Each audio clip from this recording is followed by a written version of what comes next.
एवं वेद लोपामायतनं वेद आयतनवान् भवति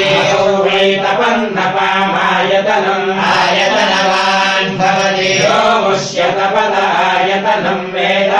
आयतनवान् भवति अमुष्यतपद आयतनम् आयतनवान् भवति एवं वेद लोपामायतनं वेद आयतनवान् भवति चन्द्रभावा अपाभायतनम् आयतनवान् भवति यश्चन्द्रमस आयतनं वेद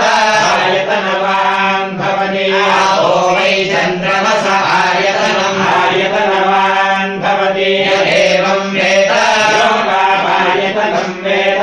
आयतनवान् भवति क्षत्राणि वा अपामायतनम् आयतनवान् भवति यो नक्षत्राणामायतनं वेद आयतनवान् भवति आपो वै नक्षत्राणामायतनम् आयतनवान् भवति एवं वेद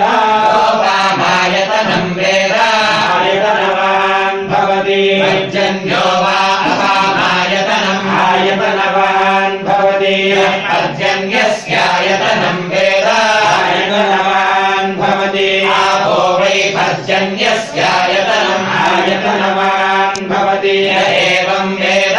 लोकामायतनं वेद आयतनवान् भवति वत्सरो वा अपामायतनम् आयतनवान् भवति एवं वत्सरस्यायतनं वेद आयतनवान् भवति आपो वै संवत्सरस्यायतनम् आयतनवान् भवति एवं वेद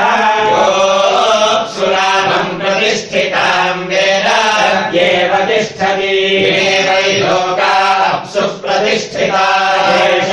येषाभ्यनोक्ता सूर्ये शुक्रं समा